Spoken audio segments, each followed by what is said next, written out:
সত্যি করে বলো তো, কলকাতার মধ্যে এত সুন্দর একটা হাইডেন জেম আছে, তোমরা কি জানতে? মুম্বাই তো অনেক হলো, এবার আমার বাড়ির কাছে এত সুন্দর একটা মন্দির আছে, সেটা তোমাদেরকে দেখাবো না সেটা কি হতে পারে? ঝাড়খণ্ডের পাহাড়ের উপর পরেশনাথ মন্দিরের কথা তো শুনেছো, কলকাতার এই পরেশনাথ মন্দিরের কথা কি কখনো শুনেছো? তো চলো তোমাদের পুরো মন্দিরটা আজকে ঘুরিয়ে দেখাই। মন্দির তো ঠিকই, এখানে আসলে কিন্তু জমিদার বাড়ির মতো একটা ভাইবও পাবে। না না, এটা কিন্তু কোনো নতুন মন্দির না, এটা হচ্ছে সেই 1867 সালের মন্দির। আমি যখন প্রথমবার এই মন্দির চত্বরে আসি, এখানে কিন্তু একটা লোকও আমি দেখতে পাইনি, শুধু সিকিউরিটি ছাড়া। এই মন্দিরটা প্রতিষ্ঠা করেছিল রায় বদ্রিয়াস বাহাদুর মুকুম। যাই বলো, এখানে এসে কিন্তু একটা নস্টালজিক ভাইব আমি পাচ্ছিলাম, আর রিলস করার জন্য কিন্তু একটা পারফেক্ট জায়গা। আচ্ছা এটা বলো তো, আজকের আমার লুকটা তোমাদের কেমন লাগলো? আর পাশে যে পুকুরটা দেখছো, এতে কিন্তু 1 কেজি 2 কেজি বড় বড় কালারিং মাছও আছে। আর এখন আমি আছি মন্দিরের ভিতরে, দেখে বুঝতে পারছো কত সরু একটা রাস্তা।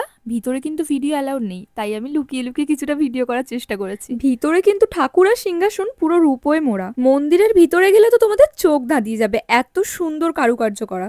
যাই হোক, মন্দিরের ভিতরে তো যেতে পারিনি, তাই পাশে আর একটা জৈন মন্দির আছে, সেখানে যাব চলো। বাই দ্য ওয়ে, আমি তো বলতে ভুলেই গেছি, এই দুটো মন্দিরই কিন্তু জৈন মন্দির, আর তার পাশে কিন্তু আরো দুটো মন্দির আছে। তো তোমরা এখানে যখন আসবে একটু হাতে টাইম নিয়ে আসবে। এখানে ঘুরতে ঘুরতে তো সন্ধেই হয়ে গেছে, তো কিছুক্ষণ পরেই মন্দির বন্ধ হয়ে যাবে। যেহেতু আমি আর প্রীতি এসেছিলাম, তাই দুজন ঠিক করলাম এখান থেকে সোজা যাব গঙ্গা আরতি দেখতে, কারণ এই লোকেশনটা হচ্ছে বিধাননগর কবিরাজ বাগান ছাড়িয়ে গৌরীবাড়ি। সন্ধে তো হয়ে গেছে, সবাই চলে গেছে, আর পুরো ফাঁকাও হয়ে গেছে, দেখে তো মনে হচ্ছে ভূতের একটা হাবেলি। তো চলো বেশি দেরি না করে যাই আমরা সন্ধ্যা আরতি দেখতে। এই বেনারসের মতো সন্ধ্যা আরতি কলকাতার কোথায় হয় সেটা কি তোমরা বলতে পারবে? বাড়ি এসে দেখে বোন দই দিয়ে এই হেলদি চিকেন স্যালাডটা বানিয়েছে। দেখা হচ্ছে নেক্সট ব্লগে, টিল দেন বাই বাই।